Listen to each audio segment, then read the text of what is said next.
La saison 3 commence plusieurs mois plus tard. Ils n'ont toujours pas trouvé la prison quand tout à coup, On tue un hibou. et on trouve la prison. Dans ce premier épisode, la fille de Herschel, la blondasse là, qui va chanter Kumbaya My Lord ou un truc du style en mode feu de camp en début d'épisode. Mais c'est casse-couille. Bon, avant de rentrer plus aussi en détail sur cette saison, on va quand même un peu parler des points positifs. Il n'y a pas à dire, le décor de la prison, c'est balèze, c'est hyper ressemblant à ce qu'on peut trouver dans le comics. Et ça, franchement, il n'y a pas à dire, quand on retrouve vraiment un environnement et qu'on sent qu'il est quasi transposé tel quel, là, on est content en tant que fan de voir qu'ils ont fait cet effort-là. Malheureusement, ils n'ont fait que cet effort-là. Avec des ajouts que j'aime bien, là on voit qu'ils sont passés par rapport à la saison 2 en mode survie, quoi. Ouais, On est là pour survivre, on n'est plus là pour vivre. Donc enfin, Rick a écouté ce qui était écrit, enfin a lu ce qui était écrit derrière le comic. C'est ça, Voilà. il était temps. Il y a cette maladie qui, on sent bien que c'est une volonté de donner un rebondissement, mais pourquoi créer une pandémie où on sent bien finalement qu'ils vont tuer personne? Substitution, de nouveau, on parle beaucoup de substitution, donc pour vous donner une petite palette d'exemples de substitution sur la saison 3, on peut parler de la jambe de Dale. Dale, normalement, survit beaucoup plus loin que la prison. Là, il meurt en saison 2. You bastards! You vicious, heartless bastards! Il se fait couper la jambe, en fait, c'est lui qui se fait mordre, couper la jambe, et on se rend compte que la morsure, si elle est traitée assez rapidement, ne tue pas forcément. Là, ils ont fait une substitution de cette blessure sur Herschel, qui va subir le même traitement que Dale. Et donc sa mort... C'est une substitution complète de la mort de Tyrese, la mort d'Herschel, hein, bien sûr. Puisqu'on a tous vu que Herschel était black. Et Tyrese, justement, parlons-en, puisqu'on en vient à parler de Tyrese. Qui est Tyrese? Tyrese, cette espèce de j'ai envie de dire, avec Rick, il forme dès le départ, quasiment dès le départ de la BD, Le nouveau dès le duo, tome 2, quoi. le duo, le dynamique duo, vraiment, c'est...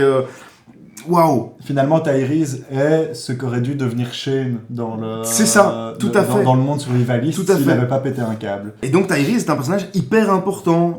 Sa relation avec Rick, mais aussi avec les autres personnages, est quelque chose de primordial dans le bouquin, parce qu'il est un petit peu le... Enfin, ils le sont l'un pour l'autre, moi c'est le sentiment que j'ai eu, c'est un petit peu le garde-fou, ils sont les garde-fous l'un de l'autre. C'est ce personnage-là qui permet à l'autre de ne pas complètement péter les plombs et de ne pas partir dans un truc où il pourrait devenir comme le gouverneur. C'est vraiment des moments qu'on apprécie, qu'on retrouve pas dans le comics. Il est sous-traité, de Donc on nouveau, trouve dans la série. qu'on retrouve pas dans la série.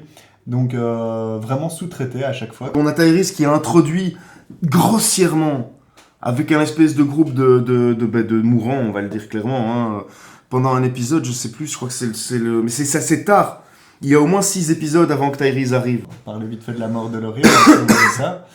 Là, de nouveau, normalement, on a une page magistrale où Laurie se fait défoncer à coups de snipe. C'est magnifique. Avec Elle est le coupée bébé dans en les deux, bras. le bébé dans les bras meurt coupé en deux aussi. Enfin, c'est beau, quoi. Il a fallu trouver un moyen alternatif. Laurie meurt en couche. Ouais, Voilà. super. Comme quoi, toujours sortir couvert. Et dans ce cas-ci, surtout sortir à couvert. Pardon.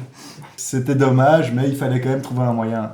Après, Rick, il pète son câble dans la prison avec son téléphone, il entend Laurie au téléphone, pire, il la voit se matérialiser devant Oui, non, lui, ça c'est con. en mode fantôme. Non, il y a un moment, il faut rester cohérent dans son propos, on n'a pas besoin de voir des fantômes. Donc les pétages de câble de Rick sont surdimensionnés par rapport à la base qu'on a connue. Oui, c'est très smooth dans le comics, hein, je veux dire, c'est... Et puis il se cache. Il se cache, et c'est petit à petit, c'est vraiment amené très légèrement. D'ailleurs, pour qu'au début, en tant que lecteur, tu sois vraiment persuadé que Il y a quelqu'un il y a quelqu'un au bout du fil, il est clairement en contact avec une autre communauté. Allô? Allô? Y'a personne au bout du fil? Et le moment où on se rend compte que c'est Laurie à l'autre bout du fil, c'est... Pour un lecteur de BD, c'est dévastateur, quoi. Ça a été très mal transposé dans la série de nouveau, et on perd une relation entre deux personnages, Tyrese et Rick à ce moment-là. Et alors, l'erreur Morgan, ça va être un petit peu la goutte de trop dans cette saison de 3. Oui. On repart sur le chemin avec Rick, il décide de retourner dans sa ville natale, ils ont besoin d'armes parce qu'ils se rendent compte que le gouverneur est une puissance assez conséquente en face. Et on rencontre le survivant avec son fils qu'on a vu dès le début de la saison 1. Donc on récupère un personnage, c'est pas mal aussi. Comme c'était dans le comics. Hein, donc là, on suit plutôt bien le comics. Premier partage en couille, le personnage, il a récupéré tout l'arsenal, il a fait tous des pièges autour de sa maison, il survit en mode tout seul et il pète son câble tout seul parce que son fils est devenu zombie. C'est impossible. Un mec tout seul dans un monde zombie, il crève. Ou alors c'est Sangoku et il vole, mais je veux dire sinon il crève quoi. À un moment, on lui met les idées en place. Ouais. Et c'est là qu'il faut se dire quoi ? Viens avec nous, on a une prison, on a un endroit sécurisé, et puis on a besoin d'un survivant en plus. S'il a pu survivre si longtemps tout seul, c'est que c'est un bon quoi. Le gros problème, c'est on le laisse comme ça, on n'en parle plus après, et il est left behind quoi. Moi j'ai trouvé ça de nouveau un épisode dans le vent. C'est la blague du billet de 100 balles quoi, tu mets un billet de 100 balles par terre et au moment où tu vas l'attraper, il y a quelqu'un qui le tire avec une corde. C'est un problème scénaristique de base. Dans la vie de tout scénariste, même dans n'importe quelle vie, et surtout dans la vie survivaliste, on est face à des choix. Ce qui a été très bien transposé dans le jeu vidéo d'ailleurs de Walking Dead par Telltale, où tout le scénario est basé sur nos choix, la perception des autres persos c'est basé sur nos choix, et au final on peut se retrouver soit tout seul, soit avec un groupe de 8 survivants, juste parce qu'on a fait les bons ou les mauvais choix. Ces 3 saisons sont dans l'entre-deux où on n'ose pas faire un choix marqué par rapport aux comics, et c'est ça qui pose un réel problème. Les mecs savent pas quoi faire, ils sont le cul entre deux chaises pendant 3 saisons, et tu le ressens clairement, ouais. C'est très dérangeant.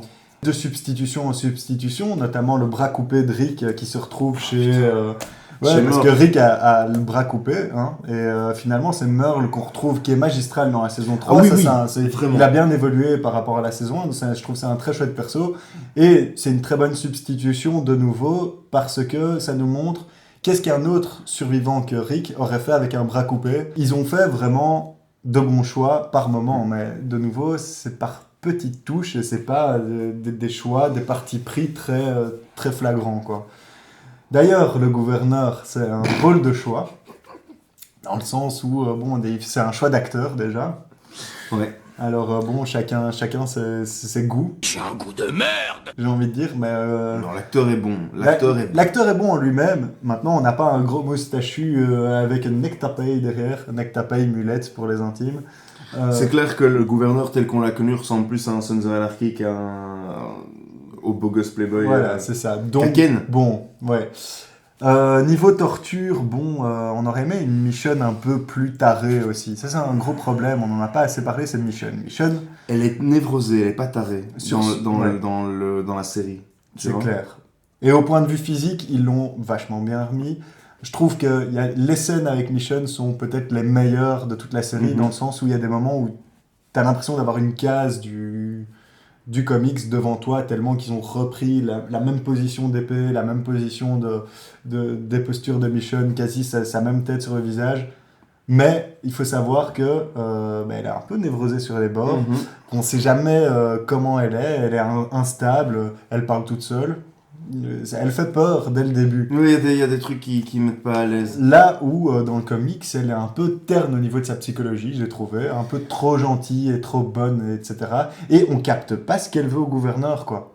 Parce qu'elle se fait tabasser et violer dans le comics. Et dans le comics aussi, c'est un personnage... C'est pas qu'elle est terne, je trouve, c'est qu'elle est éteinte. Tu vois, dans le sens où elle est éteinte, et au moment où elle rencontre ce groupe de survivants... et où elle apprend à les connaître et commence à se sentir en sécurité, elle va commencer à se rouvrir. Parce qu'il ne faut pas oublier que, en tant que lecteur du comics, tu n'as pas vraiment connaissance de l'histoire de Michonne. Il fallait acheter le magazine qui était sorti, dans lequel il y avait 5 planches qui expliquaient l'histoire de Michonne. Trucs qu'ils ont retraduit dans la série avec l'espèce de cauchemar de Michonne. Mais où voilà, on apprend d'où elle vient. Et là, pour le coup, on s'en serait jamais douté. Ouais. Ce qui la rend vachement intéressante, c'est...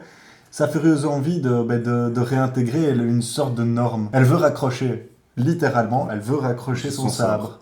Tandis qu'ici, dans la série, mis à part les scènes d'action où elle est époustouflante, il n'y a pas grand-chose à en tirer derrière.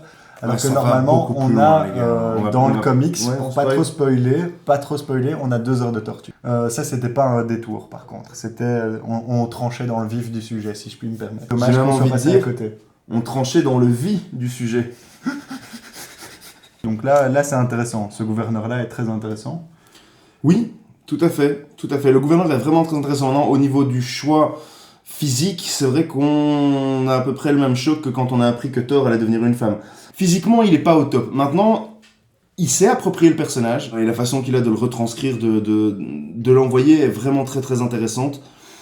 Proche du gouverneur normal, mais en même temps avec, je suis désolé, beaucoup plus de profondeur. Dans la série, c'est vrai qu'il y a ce côté un peu où on ne sait pas à la fin s'il cherche cette rédemption. Donc, mais ce cher Brian, comme il s'appelle en vrai, le gouverneur, décide de reprendre un groupe de survivants et d'essayer de recréer une sorte de nouveau Woodbury. Intéressant sur le fond. Maintenant, sur la forme, on se rend compte qu'il a voulu faire le lien avec le bouquin qu'il avait écrit qui s'appelle L'Ascension du gouverneur. Tout à fait. Un torchon. L'irrésistible ascension, c'est vraiment ça, ce bouquin est irrésistible. Pas irrésistible, résistible, résistez-y, il est très mauvais. Une fin légèrement, de nouveau tirée en longueur, c'était pas utile, il aurait pu crever à la prison comme n'importe qui. C'était intéressant, c'était un parti pris intéressant, parce que ça fait raccord avec la saison 4 qui est finalement la saison des partis pris. Ouais.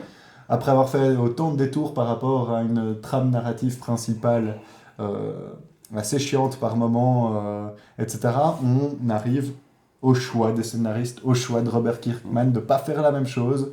Et en fait, je crois que n'importe qui attendait ça depuis 3 saisons, en fait. On peut continuer en brayant sur la saison 4. La prison est détruite.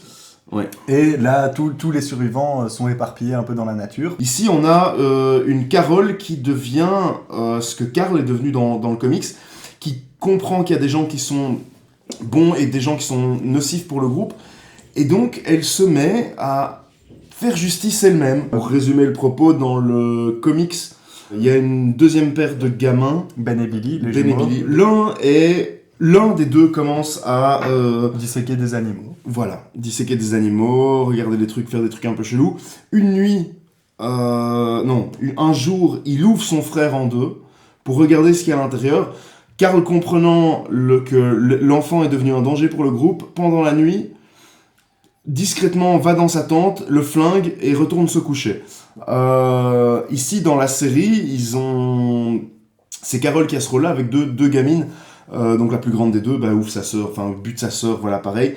Carol est mise devant le grand dilemme de devoir buter sa fille, puisque c'est devenu sa fille adoptive, et elle la bute dans une scène hyper mélodramatique, d'une balle dans la tête, dans les larmes. Et c'est un moment, quand ça arrive dans le comics, je sais pas si t'es d'accord avec moi, mais c'est une cassure pour le lecteur, vraiment.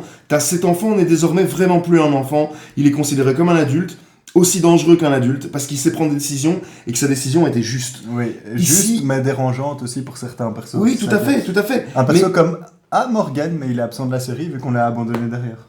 Of course! On n'a pas besoin de ça. Ça. En fait, ça nique complètement tout le propos de la scène. Et de la série, finalement, parce qu'il faut pas oublier qu'on est dans un mode survivaliste, et dans la survie, on n'a pas vraiment de temps pour le mélodrame. Oui, moi ce que je comprends pas, c'est cette obligation qu'ils ont en télévision d'aller vraiment chercher le personnage par la main, le spectateur par la main, en lui disant « Viens, regarde, on va t'accompagner parce que quelqu'un va mourir, mais après, si ça ne va pas bien, on va te mettre de la musique, ne t'en fais pas. » Il faut se dire que dans l'état actuel des choses, au tome 10 du comics, et là on n'y est pas encore dans la série, on y arrive quasiment tout juste. Tous les personnages qui ont été introduits sur la saison 1 sont crevés. Il reste un petit noyau, un très petit noyau. Donc, tout ça pour dire saison 4. Franchement, on est dans les parties pris, comme dit précédemment, c'est des choix, de vrais choix scénaristiques, et on arrive enfin sur de la route, sur du pillage de maison, et en fait, on arrive sur la vraie survie, sur le vrai propos. C'est la meilleure saison pour l'instant. C'est la meilleure saison. On n'a pas vu la 5, donc on peut pas encore juger de la 5e saison. Mais en tout cas, une agréable surprise, et puis cette promesse du terminal est un petit peu raccord avec le jeu Telltale de nouveau, où il y a aussi une histoire de terminal, de train, etc., de voies ferrées qui suivent en train.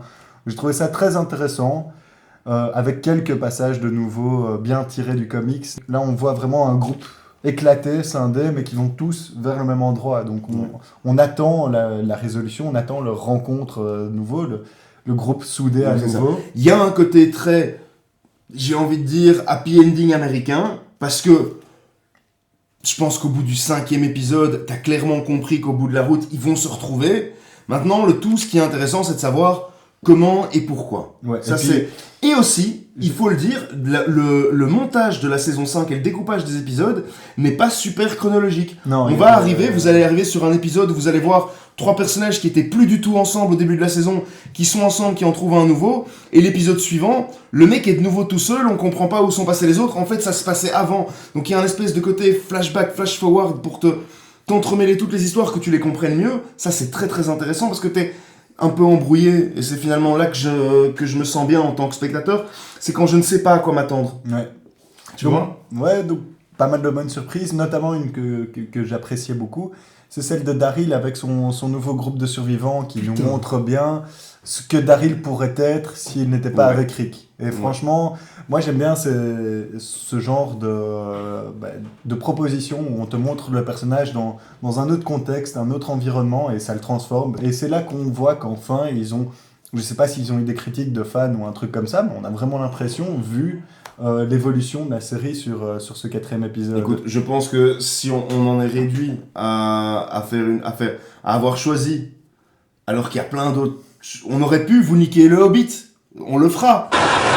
Bazinga. Si on se retrouve aujourd'hui à faire une vidéo sur Walking Dead, c'est quoi des critiques ils ont dû en prendre. La saison 2, personne de sensé ne peut regarder cette saison en se disant « Oh, elle était vachement bien, dis donc !» Non, si c'est ça, fiste-toi avec un cactus. Et alors, évidemment, comme ils ont perdu du temps sur la 2e saison, ils vont te bâcler la 3e en te résumant en une saison 3, 4, 5... Allez non, 3 tomes. Mais Tome c'est du beau 3 résumé, hein, à 5, c'est- quoi. Et notamment, le tome 3 est résumé en un épisode. Ouais.